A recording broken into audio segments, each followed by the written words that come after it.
నమస్తే, welcome to Magadha news. నేను SS Lakshmi. Joseph Chaudhary alias Joseph, ఇతడు వెనుక ఎవరున్నారు, ఏ పార్టీ ఉంది, ఇతడు ఏ పార్టీ కోసం పనిచేస్తున్నాడు? నిజానికి అతడి ఛానల్ మొత్తాన్ని పరీక్షిస్తే సనాతనాన్ని, లేదంటే మన ధర్మాన్ని, సంస్కృతిని, రాముడిని, సీతమ్మని, మన ఇతిహాసాలను అన్నింటినీ కూడా తిడుతూ ఉంటాడు. తిట్టడం కూడా పచ్చి బూతులు తిడుతూ ఉంటాడు. దాంతోపాటు ఇక మనుషుల దగ్గరకు వచ్చే వరకు అసహ్యంగా, అశ్లీలంగా పవన్ కళ్యాణ్ గారిని తిడుతూ ఉంటాడు. అలాగే రాధా మనోహర్ దాస్ గారిని, అలాగే జగ్గి వాసుదేవ్ గారిని, అలాగే మన చిన్నజీయర్ స్వామి వారిని, అడపాదడప అప్పుడప్పుడు మోడీ గారిని ఒక రోస్ట్ అంటూ, ఫ్రై అంటూ అనేక రకాల భాషలు పెట్టి ఇష్టం వచ్చినట్టుగా తిడుతూ ఉంటాడు. ఆ తిట్టే కూడా మామూలు తిట్లు కాదు, పచ్చి బూతులు తిడుతూ ఉంటాడు. సో ఈ నేపథ్యంలో వీళ్ళందరినీ తిడుతూ ఉన్న ఈ జోసెఫ్ ఎక్కడ కూడా లోకేష్ గారిని కానీ, చంద్రబాబు నాయుడు గారిని కానీ, బాలకృష్ణ గారిని కానీ ఎక్కడ తిట్టినట్టు ఒక్క వీడియో కూడా కనబడలేదు. రైట్, ఈ విధంగా ఉంది మొత్తం అతని ఛానల్. అంటే వీళ్ళెవరూ తప్పు చేయలేదని అతడు భావించి ఇన్నాళ్ళు తిట్టలేదా? లేదు అంటే వీళ్ళు ఇతడితో పవన్ కళ్యాణ్ గారిని తిట్టించడం కోసం, వీళ్ళని తిట్టించకుండా వీళ్ళు ఛానల్ పెట్టించి ఇతడితో పవన్ కళ్యాణ్ గారి మీదకి వదిలిన బాణమా? కొడాలి నాని గారు నిన్న మాట్లాడిన మాటలు ఏంటి? ఇవే డౌట్స్ రైజ్ చేస్తున్నాయి ఆంధ్ర రాష్ట్రంలో. ఆయన ఏమంటున్నారు? టీడీపీ వాళ్ళని ఎక్కడ తిట్టినట్టు లేవు కదా, ఈ పర్టికులర్ ముగ్గురిని తిట్టినట్టు లేదు, పవన్ కళ్యాణ్ గారిని తిట్టినట్టు ఉందంటే మరి వీళ్ళే తిట్టిస్తున్నారేమో అని మాట్లాడుతూ ఇక 4 మాటలు జారారు. అర్థమైందా? మగధా న్యూస్ ఎప్పుడు చెప్పింది ఈ విషయాన్ని? సరిగ్గా ఈ కమ్మ సామాజిక వర్గం లాగా ఇతన్ని ఎస్టాబ్లిష్ చేసి జోసెఫ్ చౌదరి అని ఈ విధంగా పెట్టించి, అతడు ఎస్సీయా చౌదరియా ఎవరికి అర్థం కాకుండా ఈ విధంగా ఈ కన్ఫ్యూజన్స్ క్రియేట్ చేసి కేవలం కూటమి మధ్య చిచ్చు పెట్టడానికి ఇక్కడి నుంచి అక్కడికి, ఎక్కడి నుంచి ఇదే టీడీపీ నుంచి పవన్ కళ్యాణ్ గారిని ప్రతిరోజు తిట్టిస్తే అక్కడున్న కాపులంతా ఈ చౌదరి అన్న క్యాస్ట్తో ఉన్న, ఆ పేరుతో ఉన్న వ్యక్తి మమ్మల్ని తిడుతున్నాడు కాబట్టి దీని వెనుక టీడీపీ ఉందని వీళ్ళు ఊహించుకోవాలని ఇదంతా జరుగుతుంది అని ఏనాడు చెప్పింది మగధా న్యూస్? ఇక ఇప్పుడు నేను చెబుతున్నాను, జాగ్రత్తగా వినండి. ఆంధ్రప్రదేశ్లో 2014 నుంచి జరిగే ఒక మోడస్ ఆపరెండి చూడండి. పోలీసుల భాషలో ఈ నేర ప్రవృత్తి ఎలా ఉంటుంది, వీళ్ళు చేసే ఆర్గనైజింగ్గా చేసే పనులు ఏ విధంగా ఉంటాయి. ఒక దొంగని పట్టుకునేటప్పుడు కూడా వాళ్ళ క్రైమ్ స్టైల్ అంతా ఒక రకంగా ఉంటే కనుక ఇది ఆ దొంగే చేశాడు అని చెబుతారు.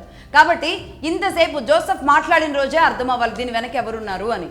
అది పసిగట్టడంలో మరి ఇంత జాప్యం ఎందుకు? ప్రజలకు కూడా అర్థం కావాలి. పోలీసులలాగా తయారవ్వాలి. ఆంధ్రప్రదేశ్లో ఏ ఇన్సిడెంట్ జరిగినా దీని వెనక ఎవరున్నారో ఇట్టే కనిపెట్టేలాగా ఉండాలి. ప్రతి ఒక్కళ్ళు పోలీసుగా కావాలి. నిజానికి ఈ మోడస్ ఆపరెండి ఎలా ఉంటుంది అంటే, జగన్మోహన్ రెడ్డి గారికి ఒక 10 కిలోమీటర్ల దూరంలో ఒక రక్షణ వలయం లాంటి ఒక గోడ ఉంటుంది, ఒక బలమైన గోడ ఉంటుంది. ఆయన మీద ఒక ఈగ కూడా వాలనివ్వకుండా ఆ గోడలు అంచెలంచెలుగా పనిచేస్తూ ఉంటాయి. అంటే first stage, second stage, third stage అని ఉంటుంది. అందులో భాగంగా ఆయన దగ్గరికి వెళ్ళడానికి ఒక ఈగకు కూడా అవకాశం లేకుండా క్రిస్టియన్ మతం అనే ఒక వలయం ఉంటుంది, దళితులు అనే ఒక వలయం ఉంటుంది, ఆ తర్వాత రెడ్డి అనే ఒక వలయం ఉంటుంది. మొత్తానికి ఆయన ఒక బాణాల అమ్ముల పొదుని పెట్టుకొని ఉంటారు. ఈ వలయాలు దాటి రావాలి, అవసరమైనప్పుడు ఆ బాణాలు తీసి వదలాలి. ఆ విధంగా వదిలిన బాణమే జోసెఫ్ అనే బాణం. ఈ బాణానికి సంబంధించి ఈనాటికి కూడా జోసెఫ్ చౌదరినా, జోసెఫ్ ఎస్సీనా అనే దాని మీద క్లారిటీ వచ్చిందా? పూర్తిగా వచ్చిందా? రాలేదు. ఒక్క స్టేషన్లో తాను ఎస్సీ అని, ఇంకో స్టేషన్కి వెళ్ళే వరకు నేను ఓసీ అని, ఇంకో స్టేషన్కి వెళ్ళే వరకు మా మదర్ సైడ్ నుంచి మేము ఓసీ అని రకరకాలుగా చెబుతూ ఉన్నాడు. అలాగే ఇతడు భార్య మొన్న ఈ మధ్య అతడు కమ్మ అని చెప్పేసి తను కూడా ఏదో ఒకటి రిలీజ్ చేయడం జరిగింది. బట్ ఎక్కడైనా సరే ఏ సర్టిఫికేట్ అయినా దొరికిందా పోలీసులకి? ఇతడు అసలు ఏ క్యాస్ట్ అని చెప్పడానికి సర్టిఫికేట్ దొరికిందా? దొరకలేదు. అంటే ఇది ఇప్పుడు మొదలైంది కాదు. ఒక వ్యక్తిని తీసుకొచ్చి అక్కడ కూర్చోబెట్టి అతడి క్యాస్ట్ని కన్ఫ్యూజ్ చేస్తూ, అటు చూస్తేనేమో దళితుల్లాగా కనబడాలి, ఇంకో వైపు చూస్తే క్రిస్టియన్ లాగా కనబడాలి, ఇంకో వైపు చూస్తే అతడు ఒక చౌదరి లాగా కనబడాలి, ఇంకొక వైపు చూస్తే ఒక యూట్యూబర్ లాగా, హేతువాదిలాగా, మహిళా హక్కుల కోసం పోరాడే వ్యక్తిలాగా కనబడాలి. ఇన్ని రకాలుగా కనబడే వ్యక్తి పూర్తిగా పవన్ కళ్యాణ్ గారిని మాత్రమే తిడుతూ ఉండాలి. ఎక్కడ కూడా లోకేష్ గారిని, బాలకృష్ణ గారిని, చంద్రబాబు నాయుడు గారిని తిట్టకూడదు. అప్పుడు చూసే వాళ్ళందరికీ ఏం అనుమానం రావాలి? టీడీపీయే వెనుకుండి, కమ్మ సామాజిక వర్గం వెనుకుండి, టీడీపీ సోషల్ మీడియా వెనుకుండి నడిపిస్తుంది అనే అనుమానం రావాలి. దీనిని తీసుకువెళ్ళి పోలీసులు కూర్చోబెట్టి చెప్పినా, ప్రభుత్వంలో ఉన్న సీఎంలు వచ్చి కూర్చొని చెప్పినా, ఎవరు వచ్చి చెప్పినా ప్రజలు నమ్మకూడదు. అంత బలమైన ఒక విత్తనాన్ని నాటాలన్నమాట. ఈ మోడస్ ఆపరెండి, ఈసారి తీసుకున్న ఆపరెండి ఈ విధంగా ఉండబోతుంది. ఈ విషయాన్ని మగధా న్యూస్ స్టార్టింగ్లోనే చెప్పడం జరిగింది. నవంబర్లో 2025 నవంబర్లోనే ఈ పివి సునీల్ కుమార్ గారు మాట్లాడిన సమయంలోనే మేము చెప్పడం జరిగింది. ఈ కులాలు మతాల కొట్లాటలకి రెడీ అయిపోయింది, కాసుకోండి, బీ అలర్ట్ అని కూటమి ప్రభుత్వానికి మేము చెప్పడం జరిగింది. అప్పటి నుంచి ఇప్పటి వరకు సరిగ్గా 8 నెలల్లో ఎన్ని ఇన్సిడెంట్స్ జరుగుతూ ఉన్నాయి? ఈ 8 నెలల్లో జోసెఫ్ బాణం బయటకు వచ్చిందా లేదా? వచ్చింది. ఇక ఇది ఏ స్థాయికి ఎలా వెళ్ళిపోయింది అంటే ఆంధ్రప్రదేశ్లో ఉన్న క్రిస్టియన్లు ఎంతలా మారిపోయారు అంటే నేను ఓపెన్గా చెబుతున్నా, నిజానికి నిజమైన యేసు ప్రభు వచ్చి ఆయన మళ్ళీ పుట్టి వచ్చి ఆంధ్రప్రదేశ్కి వచ్చి ఏ చర్చిలోనో కూర్చొని నేనే జీసస్ని అని చెప్పినా సరే నమ్మేలాగా లేరు వాళ్ళు. అసలు చెప్పినా నమ్మేలాగా లేరు. మా యేసు జగన్మోహన్ రెడ్డి అన్నంత బలంగా మార్చేశారు అక్కడున్న క్రిస్టియన్లను.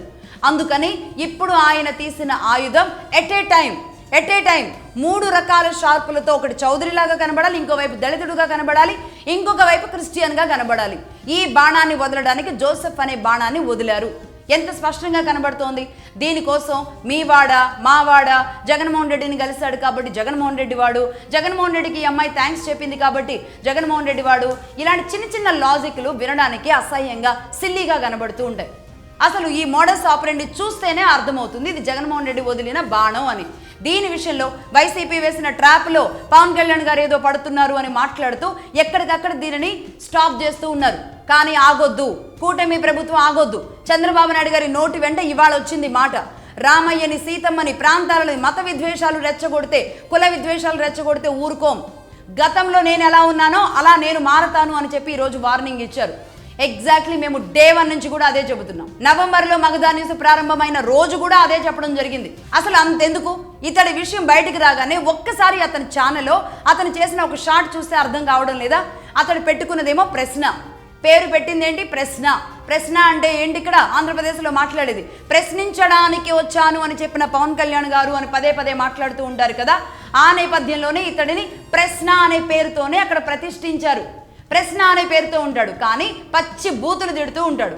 అంటే ప్రశ్నించడం, బూతులు మాట్లాడడం, భావస్వేచ్ఛ ఇవన్నీ ఒకటవుతాయా? ఇది ఈ మోడస్ ఆపరెండి ఎవరిది? ఈ బూతుల కల్చర్ ఎవరిది? ఖచ్చితంగా వైసీపీకి లింక్ అయితేనే కదా ఈ బూతులు వస్తాయి. ఒక్క ముక్కలో అర్థం కావట్లేదా? అన్నమంతా ఉడికిందో లేదో చూడాలా, ఒక్క మెతుకు పట్టుకుంటే అర్థమవుతుంది. అతడు ఆ తాను ముక్కే, ఆ పార్టీ తాను ముక్కే. అందుకే ప్రశ్న అనే పేరుతో ఇష్టం వచ్చినట్టుగా బూతులు మాట్లాడుతున్నాడు. మొత్తం వైసీపీ టీం కానీ, వైసీపీ కోసం పనిచేసే వాళ్ళకి కానీ ఇదే విధంగా ఉంటుంది. వాళ్ళ నోటి నుంచి బూతులు మాత్రమే వస్తూ ఉంటాయి. అంతకు మించి ఆ నోటి నుంచి మంచి మంచి సుభాషితాలు కానీ, మంచి సద్విమర్శలు కానీ, అలాగే మంచి నిర్మాణాత్మక ప్రతిపక్ష పాత్ర పోషించేలాంటి ప్రశ్నలు కానీ ఏనాడైనా వచ్చాయా? అసలు ఇలాంటిది ఆశించడం అంటే ఆంధ్ర ప్రజలకి ఇంతకంటే అత్యాశ ఉంటుందా? అలాగే అతడికి మద్దతు తెలుపుతున్నవాడు కానీ, అతడికి సపోర్ట్ చేస్తున్న వాళ్ళని ఒక్కసారి చూడండి. ఇతడు బ్యాక్గ్రౌండ్ చూడండి, ఎవరెవరు మద్దతు తెలుపుతున్నారో. అతడు బెయిల్ కోసం పనిచేస్తున్న వ్యక్తి ఎవరు? ఒక క్రిస్టియన్ బిషప్. ఇతడి కోసం సపోర్ట్ ఇస్తూ వాయిస్ ఇస్తున్న వాళ్ళు ఎవరు? మేము హేతువాదులం అని చెప్పే ఎర్ర జర్నలిస్టుల ముసుగులో ఉన్న ఒక భావజాల వ్యక్తులు. అలాగే మొట్టమొదటిగా ఒక రాజకీయ పార్టీ నుంచి ఎవరు వచ్చి మాట్లాడారు ఇతడి పక్షాన? వైసీపీ వచ్చి మాట్లాడింది. ఇది తెలిసిపోవట్లేదా? ఇది అర్థం కావట్లేదా? ఇతడి వెనుక ఒక బలమైన శక్తి కనిపిస్తుంది. అక్కడెక్కడో ఉన్న ప్రకాష్ రాజ్ మాట్లాడతాడు. ఇక్కడ మేము మగధా న్యూస్ నుంచి నేను ఒకటి చెబుతున్నాను. అంటే ఆయనకి కొన్ని టీమ్స్, కొన్ని వర్గాలు, కొన్ని ప్లాన్స్ ఉంటాయి. ఎలక్షన్ ఇయర్ తాను అలానే చేస్తారు. జగన్మోహన్ రెడ్డి గారి మోడస్ ఆపరెండి, ఎలక్షన్ మోడస్ ఆపరెండి అలాగే ఉంటుంది. ఎలా ఉంటుంది? క్రిస్టియన్ అస్త్రాలు ఎవరెవరు? ఆ మధ్య పివి సునీల్ కుమార్ వచ్చారు, విజయ్ కుమార్ అని ఇంకో ఆయన పనిచేస్తున్నారు. అలాగే ఇప్పుడు జడా శ్రవణ్ యాడ్ అయ్యారు. జోసెఫ్ ఇంకా బలమైన వ్యక్తిగా, వీళ్ళందరికంటే బలమైన వ్యక్తిగా బలి చేయడానికి పనిచేస్తున్నాడు ఈరోజు జోసెఫ్. ఈ విధంగా నలుగురు ఇక్కడ పనిచేస్తున్నారు. అలాగే దళితులుగా ఉన్న ఒక టీం ఉంటుంది, అలాగే రెడ్డి కమ్యూనిటీ ద్వారా ఒక టీం ఉంటుంది, కమ్మ కమ్యూనిటీ ద్వారా ఇంకొక టీం ఉంటుంది. ఈ విధాలుగా అన్ని రకాలుగా కులాలు, మతాలే, అందులోనే డివిజన్స్ ఉంటాయి.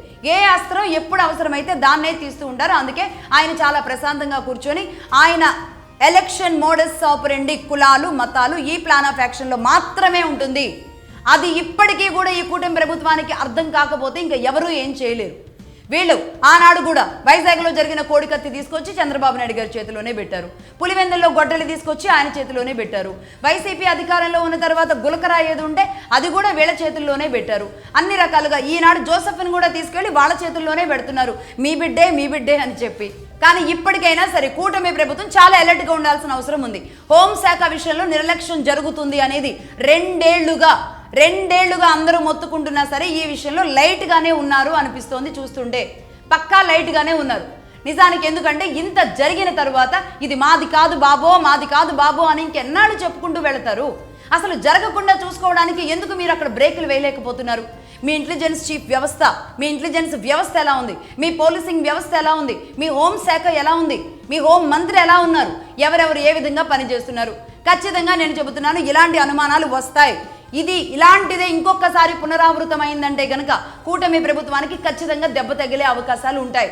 మేము ఇలాగే వెళుతూ ఉంటాము అంటే ఇలాంటి వేదికల మీద మాత్రమే మాట్లాడడానికి చంద్రబాబు నాయుడు గారు మాట్లాడుతున్నారు. కానీ ఎక్కడ జోసెఫ్కి సంబంధించి ఒక డిఐజీ స్థాయి వ్యక్తిని ఒక సిట్ విచారణ వేయండి. ఒక సిట్ విచారణ వేసి దీని వెనుక ఏం జరిగిందో పోలీసులు తమ పని తాము చేసుకుంటూ ఉంటారు. ఒక సిట్ విచారణ వేసి ఈ కులాలు మతాలు విద్వేషాలు రెచ్చగొట్టడానికి ఆంధ్రప్రదేశ్లో ఎక్కడెక్కడ నుంచి ఎవరెవరు పనిచేస్తున్నారో ఒక సిట్ వేయండి. ఒక డిఐజీ స్థాయి వ్యక్తిని కేటాయించండి. రేపు ఇంకొక ఘటన జరగకూడదు. భయపడాలి ఎవరైనా సరే. ఎందుకంటే ఆంధ్రప్రదేశ్ని ఇంకా ఆడుకుంటాం, ఇదే కులాలు మతాలతో ఆడుకుంటామని చెప్పి ఇష్టం వచ్చినట్టుగా అవతల వర్గం దూసుకొస్తుంటే దూకుడుగా వస్తుంటే మీరు మాత్రం ఇంకా జపం చేస్తూ కూర్చుంటే ఇంకా ఎవరూ బాగు చేయలేరు ఇప్పుడున్న కూటమి ప్రభుత్వాన్ని. నేను ఓపెన్గా చెబుతున్నా.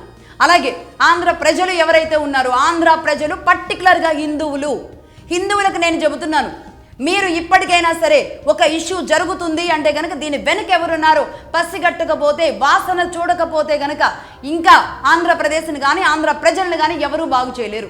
ఎవ్వరు ఏది చెబితే అది గొర్రెల్లాగా నమ్మేలాంటి పరిస్థితులకు వెళ్ళకండి. పర్టికులర్గా హిందువులకు చెబుతున్నా, హిందువులకు మాత్రమే చెబుతున్నా. నేను ఇంతకు ముందు చెప్పినట్లుగా క్రిస్టియన్లకు చెప్పినా వేస్ట్. అక్కడ క్రిస్టియన్లు యేసు ప్రభు వచ్చినా సరే నమ్మరు, వాళ్ళ యేసు ప్రభు జగన్మోహన్ రెడ్డి. హిందువులైనా సరే నమ్మాల్సిందే, జరుగుతున్న పరిస్థితుల్ని అవగతం చేసుకోవాల్సిందే, ఆలోచించాల్సిందే. నాకేం సంబంధం చూద్దాంలే అనుకుంటే ఇలాంటి ఆటలే కొనసాగుతూ ఉంటాయి ఆంధ్రప్రదేశ్లో. ప్రజా వ్యతిరేకత రావాలి, ఇలాంటి సమస్యల మీద రావాలి. ఇప్పుడు ప్రజా సంఘాలు వచ్చి పనిచేయాలి. ఇలాంటివి మతాలు కులాల పేరుతో ఎన్నాళ్ళు కొట్టుకుంటారు. విజయవాడలో రంగా హత్య దగ్గర నుంచి మొదలు పెడితే ఇంకా ఎన్ని జరుగుతాయి, ఎన్ని చూడాలి ఆంధ్రప్రదేశ్. ఒక పక్కన మిగతా రాష్ట్రాలన్నీ కూడా అభివృద్ధిలో ముందుకు వెళ్ళిపోతూ ఉంటే ఇక్కడ మాత్రం ఏ పని చేయాలి అన్నా ఇక్కడున్న కూటమి ప్రభుత్వానికి సంఖ్యలు ఉంటాయి. గట్టిగా సంఖ్యలు వేసి పెడతారు. గట్టిగా మాట్లాడితే ఎలా మాట్లాడతారు అని వీళ్ళే మాట్లాడతారు. ఏబి వెంకటేశ్వరరావు గారు లాంటి వాళ్ళు వచ్చి మద్దతు ఇవ్వడం, అతను మాట్లాడింది బూతులే కానీ ఈ కేసులు పెట్టడం తప్పు అని అంత పెద్ద స్థాయి వ్యక్తి మాట్లాడుతున్నారంటే ఇక ఆంధ్రప్రదేశ్లో గవర్నమెంట్ కూటమి ప్రభుత్వం ఎలా స్వేచ్ఛగా ముందుకు వెళ్ళగలుగుతుంది? కాబట్టి నేను చెబుతున్నా హిందువులకి, మీరు ఇప్పటికైనా మారకపోతే అక్కడ ఉన్న అమ్మవారు కనకదుర్గమ్మ కానీ తిరుపతిలో ఉన్న వెంకటేశ్వర స్వామి కూడా మిమ్మల్ని బాగు చేయలేరు. మీరు ఎవరు ఏమన్నా అనుకోండి, నేను సూటిగా స్పష్టంగా ఇలాగే చెబుతాను. డే 1 నుంచి అలాగే చెబుతున్నాం. అలాగే రీసెంట్గా కొంతమంది మాకు మెసేజ్లు చేశారు. వాళ్ళు ఏమంటున్నారు, జోసెఫ్ విషయంలో ఈనాటి వరకు మానవ హక్కులని లేదంటే మహిళా సంఘాలని వీళ్ళందరూ రెచ్చిపోయి విచ్చలవిడిగా రాలేదు. మగధా న్యూస్ డే 1 నుంచి మీరు చెబుతూ ఉండడం ద్వారా ప్రస్తుతానికి దీన్ని కంట్రోల్ చేయగలిగాము అని చెబుతున్నారు. దీన్నే కాదు, దేనినైనా సరే ముందుగా పసిగట్టగలిగి కంట్రోల్ చేయగలిగితే అన్నీ కంట్రోల్ అవుతాయి. అప్పుడే అభివృద్ధిలో ఆంధ్రప్రదేశ్ ముందుకు వెళుతుంది. నేను మళ్ళీ చెబుతున్నాను, డిఐజీ స్థాయి వ్యక్తిని కేటాయించాలి. అలాగే ఇప్పటి వరకు ఏం జరిగింది, ఏ విషయాలు జోసెఫ్ విషయంలో రాబట్టారు, నెక్స్ట్ లెవెల్లో ఏం చేయబోతున్నారు అనేది ఖచ్చితంగా ఒక ప్రెస్ మీట్ పెట్టి మాట్లాడాలి.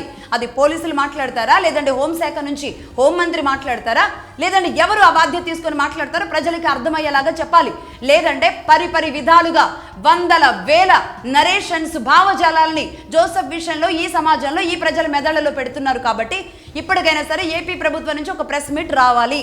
ఇది మగధా న్యూస్ కోరుకుంటోంది. That's all for now.